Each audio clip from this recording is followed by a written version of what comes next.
नमस्कार मंडळी, मी कांचन. आज आम्ही शेतामध्ये जाणार आहे. तर आम्ही आज शेतामध्ये युरिया टाकणार आहे. तर पाऊस पण खूप आहे बाहेर. तर चला, युरिया आहे, बघू शकता. टिक्क भरलेला आहे पूर्ण. अर्धा आत्ता घेऊन गेले शेतामध्ये टाकायला. हे बघा, पिलूचे पप्पा टाकतात शेतामध्ये युरिया. जमीन कसं युरिया टाकायच्या आधी जमीन आपली ओली पाहिजे, म्हणजे त्या युरियाचा फायदा होतो. पिकं चांगले येतात युरिया टाकल्यामुळे. युरिया खत टाकल्यामुळे आपली पिकं खूप चांगली येतात. बघा, कृतिकाची आजी आणि कृतिकाचे पप्पा युरिया टाकत आहे शेतामध्ये. आम्ही आलोय कारण पाऊस पण आहे, त्यामुळे बघू शकताय शेतामध्ये मका लावलेला आहे, भाज्या आहेत, भुईमुग आहे आणि बघा हायब्रिड पण लावलेला आहे. कृतिकाचा पप्पा टाकत आहेत. डोक्याला कॅरीबॅग घातलेला आहे कारण पाऊस येतो ना, त्यामुळे. कृतिकाची आजी पण आहे, ते पण टाकत आहे. आम्ही व्हिडिओ करण्यासाठी आलो इकडे बाहेर. हे बघा, गवारी आहे शेतामध्ये लावलेला आणि भेंडी आहे आणि पाऊस पण पडतोय. मोबाईल भिजलेला आहे. चला,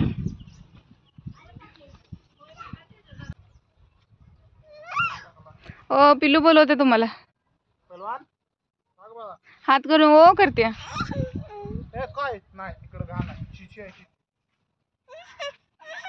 तिला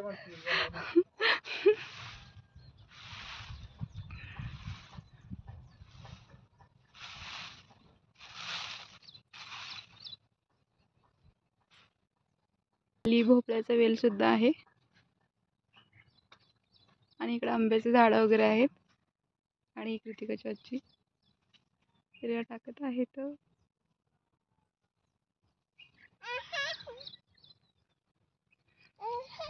आमची कृतिकाला पायाला चिपकू लागले, त्यामुळं रडायला लागले.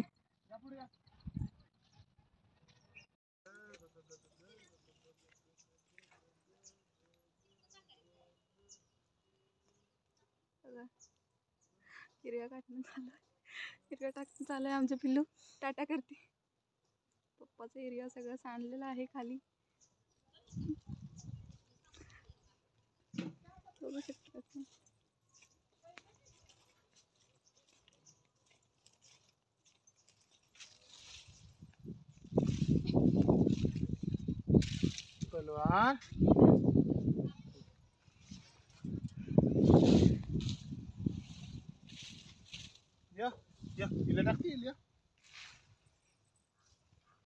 पप्पा आमचे पिलूच पप्पा युरिया टाकत आहे. आणि आमचं पेरूचं झाड आहे आणि हा आंब्याचं झाड आहे. बघू शकता, पेरू लागलेला आहे छोटे छोटे. आणि हे आहे सीताफळाचं झाड. सीताफळ सुद्धा लागलेलं आहे, छोटे छोटे आहेत. आणि बघू शकता खाली खूप चिखल आहे. पिल्लू बसल्या, पिल्लू आहे माझ्यासोबत. आणि हे आहे चिक्कूचं झाड आहे. हे चिक्कू पण लागले होते, आता सध्या नाहीये. सीताफळ तुम्हाला दाखवते मी. बघू शकता, सीताफळ खूप मोठे आहेत. हे घरासमोर सीताफळला सुद्धा युरिया टाकत आहेत, त्यामुळे झाडाची उंची वाढते आणि फळं आणि फुले चांगले लागतात. त्यासाठी हे युरिया टाकायचं आहे. आणि बघा, आंब्याला आणि पेरूला सुद्धा युरिया खत टाकत आहेत. हे आमचे म्हशीचं हत्ती गवत आहे. हे म्हशीसाठी आहे. हे काढून आई दररोज म्हशीला घालतात. गवारी आहे. आणि बघा, पेरू पण खूप लागलेले आहेत, खूप म्हणजे. आणि ह्या झाडाची पेरू खूप गोड आहेत, खूप साखर खाल्ल्यासारखं आहे, एकदम स्वीट आहे. खूप जास्त पाऊस असल्यामुळे ऊन अजिबात नाही, त्यामुळे बघा अंगण पूर्ण चिखलानं भरलेलं आहे. गवत पण खूप आलेलं आहे. हे लिंबूचं झाड आहे, बघू शकता लिंबू लागलेले आहेत. छोटे छोटे आहेत, हिरवे आहेत.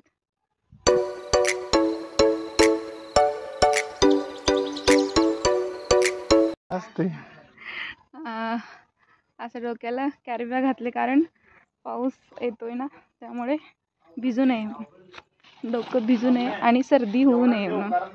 हे आमची पिलूची गौरी आत्तू आहे, भांडी घासत आहे.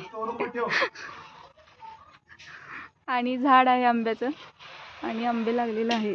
आणि हे काल आम्ही झाड तोडलेलं आहे, लिंबाचा झाड होता हा, खूप मोठा झालेला. बाकीच्या झाडांना सावली येत होती त्यामुळे आंब्याची झाडं वाढत नव्हती, त्यामुळे हा मोठा झाड तोडलेला आहे. आणि कढीपत्त्याचं झाड सुद्धा आहे आणि ही फुलं आहे चाफ्याची. आणि आवळ्याचे झाड पण एक थांबी काल आम्ही तोडून टाकलेली आहे. आणि ही लाल फुलं, हे आम्ही लहानपणी हे फुलं घेऊन असं नाही का लिपस्टिक म्हणून होटाला लावायचं, गुलाबी गुलाबी. आणि बघू शकताय हा ठेवते. आणि मिरची आहे, मिरची झाड आहे आणि मिरची लागलेले आहेत आणि ते लाल झालेत आता सध्या. आणि हे कढीपत्ता, देशी कढीपत्ता आहे, बघू शकताय खूप झाड आहेत कढीपत्त्याचे. हे पण कढीपत्ता आहे. आणि वांग्याची झाडं सुद्धा दाखवते तुम्हाला. अशा प्रकारे झाडाच्या असं साईडला असं युरिया टाकायचं, म्हणजे फळं आणि फुलं व्यवस्थित, म्हणजे थोडक्यात पिकांची वाढ व्यवस्थित होत्या युरिया खतामुळे. सोयाबीन आहे, कालवनाचं सोयाबीन आहे, हे कालवण खूप भारी होतं तिचं.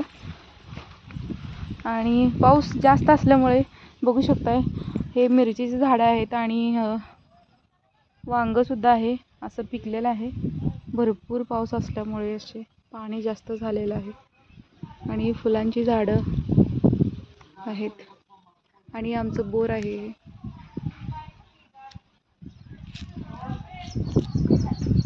गावाकडची लाईफ खूप भारी असते, काय पण म्हणा तुम्ही, कुठे पण राहून या, दिल्लीत राहा नाहीतर विशाखापट्टणममध्ये राहा. तर मला गावाकडचं लाईफच खूप आवडते. सिटीमध्ये आवडतं पण थोड्या दिवसासाठी, 1-2 वर्ष, पण लाईफ टाईम मला गावीच राहायला आवडते. खूप स्वच्छ वारा असते आणि सगळं ताजं भेटतं, आपल्या शेतातलं, केमिकल वगैरे यूज केलेलं नसते. सिटीमध्ये काही भरोसा नाही आहे लोकांचं, काही वापरतात. बघू शकताय हे आमचं घर आहे आणि हे नारळाचं झाड आहे. गवारी बघा, आज सकाळी गवारी तोडलेले आहेत आणि गवारीची भाजी करणार आहे उद्या. आज आमच्या घरी मटण आणलेलं आहे, आम्ही मटण करणार आहे आणि पिलूसाठी पाया सूप करणार आहे. चवाळ पण लावलेला आहे, बघू शकताय चवाळ आहे. हिरवा मूग लावलेला आहे. गवत पावसामुळे बघा इकडेच गवत आणि काँग्रेस खूप उगवलेलं आहे, बघू शकताय.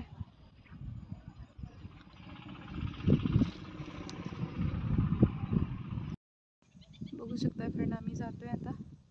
पिल्लू पण हात पण अवघडला माझा. पिल्लू काय खाली उतरत नाही कारण चिखल आहे आणि तिला चिखल अजिबात आवडत नाही, पायाला लागलेलं, परत ती रडते. मग आम्ही आता घरी निघालोय. शेतामध्ये युरिया टाकून झालेला आहे, आता घरी निघालोय कारण मटण बनवायचं आहे. भाकरी बनवून झालेल्या आहेत आणि आता मटण बनवणार आहे, पाया सूप पण बनवणार आहे पिलूसाठी. चला, लाईक करा, शेअर करा, सबस्क्राईब करा चॅनलला. व्हिडिओ पूर्ण पाहिल्याबद्दल थँक्यू. Bye bye. पुन्हा भेटूया पुढच्या व्हिडिओमध्ये, तोपर्यंत बाय बाय.